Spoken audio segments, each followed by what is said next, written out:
Ano na naman ang pagkakabalan? Ito po mga tunay na problema. Ha? Ayan ang mga tunay na problema.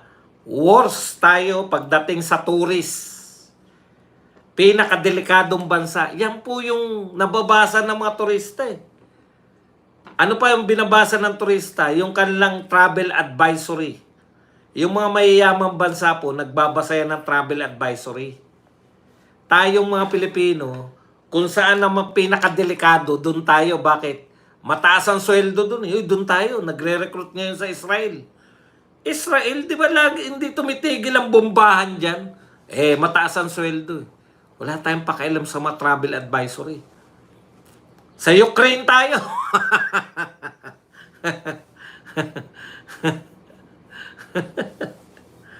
Worst airport, worst tourist, pinakadelikado sa turista. Kita nyo naman, no?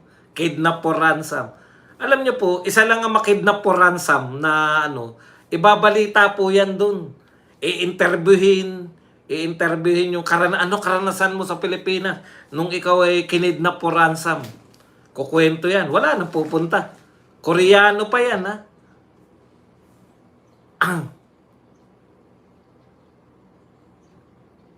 Panay kayo tokis na Pilipinas. Magpapaano ng biro mo, pinagmalaki, pinicturan. Yung trend daw sa France, nilagyan nila ng yung magkagandahan ng Pilipinas. Si Abalos nga, lahat ng bus na dumadaan sa EDSA, may mukha ni Abalos eh. Binoto ba si Abalos? Tuwan-tuwa yung tourism eh. Gumastos na naman tayo ron. Ha? Hindi po simpleng yung sa likod lang ha. Hindi katulad kay Abalos. Yung buong tren, nakapaskil doon na yung Philippines, pumunta kayo sa Pilipinas. Yun ang pinagkakagastosan ng tourism. Bakit worse pa rin tayo pagdating sa turista? Kinikidnap yung mga turista natin, hino-hold up.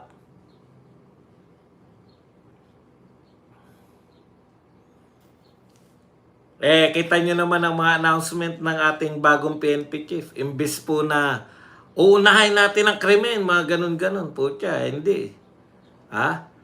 Ito ang mga listahan ng dadakipin natin. Bantag, Roque, etc.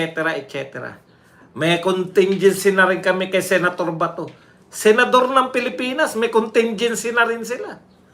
Pag daw naglabas ng ICC, ng warrant of arrest, teka muna. Sabi ng Pangulo, hindi tayo nakikipagtulungan.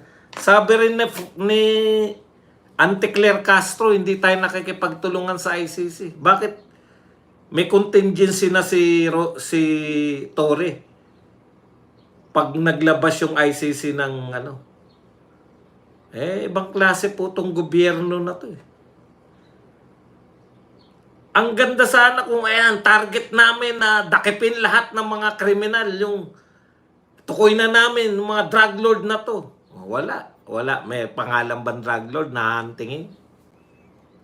Pero tukoy nila yung mga huntingin nilang mga pro-Duterte. Harry Roque, Bantag, lahat. Si Bato, meron na rin silang contingency kay Bato. Handang-handa sa mga Duterte supporters. Kilala nyo ba man lang yung mga malalaking drug lord? Yung sindikato ng kidnap for ransom, kilala nyo ba man lang? Yung mga bumibiktima, lalo na sa turista. Ang turista po, wala tayong kalaban-laban. Mababalita at mababalita po yan sa bansa nila once na may nangyari dyan. Alam niyo po, kung gaano po kaganda ang mga natural natin. Kumpara po sa ibang bansa, doon natin sila talo eh. Wala pong Boracay sa kanila. Wala pong kasing ganda ng mga natural beauties. Doon lang tayo magaling sa natural. Doon lang tayo magaling sa mga natural. Magaganda talaga. Yung mga beach natin. Yung mga beaches natin, magaganda talaga. Pati mga babae natin, napakagaganda.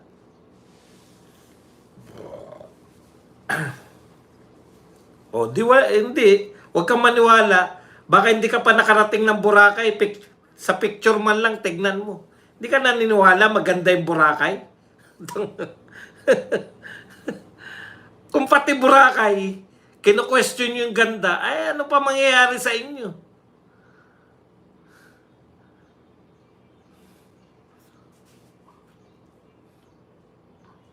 Pero pagdating po sa mga pasilidad, wala po tayo eh. Nag-tour kami sa Taiwan. Hindi po pera ko yun.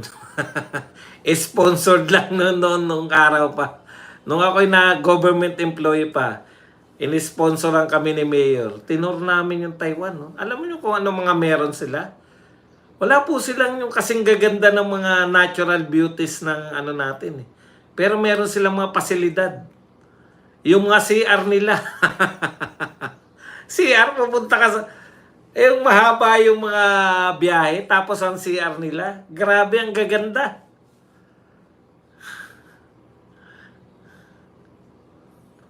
Okay. Ngayon pa lang, napakaaga. Ito si BBM ang pinakamaagang inaalisan ng mga tao. Napakaaga. No? Paano mo susuportahan tong gobyerno na to? Ito po, picture. Meron din po, huwag kayong mag-alala. Ewan ko kung saan tong ano na to, Yung mga taga Mandawi, Cebu. Ayan. Kayo na po magsabi kung saan niya. Mga tao, baha agad. Kawawa po tayo nito. Ilang bagyo daw po ang darating ngayon.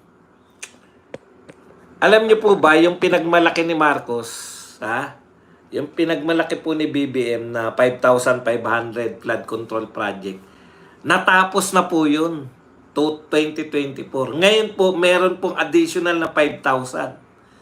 So kung sinabi niya po, kung sinabi po ni BBM yan nung nakaraang SONA po yan eh.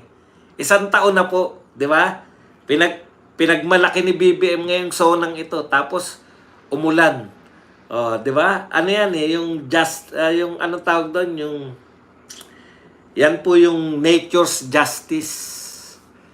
Pinagmamalaki mo na may 5,500 ka. Asa na po yung flood control projects? Dinagdagan po yan. Meron uling budget na kasindami po o mas marami pa po yung binudget ngayon, 2025, sa flood control. Ibig sabihin, dapat nadala na, di ba? Dapat natuto na tayo. Kung binaha pa rin, tapos may flood control project pa rin. Ngayon po, may flood control project po ngayon.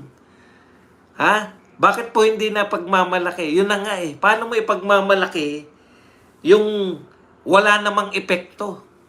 Sayang lang po ang kwalta. Pinagmamalaki naman ni Recto, nakautang na naman daw sa France. Panibagong utang na naman dahil po sa climate change. Climate change? Flood control na naman yan. Sasabihin nyo, bakit wala bang baha nung panahon ni Tatay Digong? May baha din. Pero walang kasing laking flood control projects. Yun po yung pagkakaiba eh. Yung nature sa Pilipinas, tinitest nyo, ginagamit nyong sinasabi nyo, magpapatayo tayo ng mga flood control. Kay Tatay Digong, linis lang. Pero bihira pong binabaha lang po sa kamay nila nung panahon ni Tatay Digong. Naalala niyo yan, yung mga GMA7, ABC5, nakahilera po sila sa may Dolomite Beach. Dahil alam nila, naniwala sa sarili nilang propaganda eh. Ang sinasabi nila, yung Dolomite Beach daw, pag umulan, tatangayin lang, sayang lang daw pera. Kaya nakahilera lagi yan, nakakatawa po eh. Nung una pa lang yung Dolomite Beach, pag umuulan, nakahilera yung mga ABC5, GMA7. Oh. Eh anong pong nangyayari? Wala sila nakita, hindi po tinatangay. Mga bugok nga. Puta. Noong 1970s tinambakan niyang dati pong yan pong cultural center, dati pong dagat yan eh. Tapos sasabihin nyo na 1970s, mga bugok talaga itong mga dilawan eh. Tsaka mga media. Diyan po nagsimula eh, yung media natin na hindi na bumibilib yung mga tao. Yung media natin na nagsimula na, mga loko-loko itong mga taga-media na to. Pasensya na po kayo kahit na taga-ano na ako ngayon taga-mainstream media na ako. Hindi ko lang po maiwasan eh. Mainstream na ako, may radio show ko. Ay, binibiro ko lang po kayo kung pinagmamalaki ko may radio show ko. Alam niyo naman kung ano lang naman yun, hindi naman talaga. Bayaan nyo pag napunta na kami sa TV. Ayan po. No? Nagsisimula na po sila. Nagsisimula na nilang yung mararamdaman nyo na ulit, mga Marcos at Romualdez. Ngayon, tao pa lang nagsusuka. Sinusuka kayo ng mga tao pa lang. Sa mga susunod, mga congressman na uli, ang susuka sa inyo.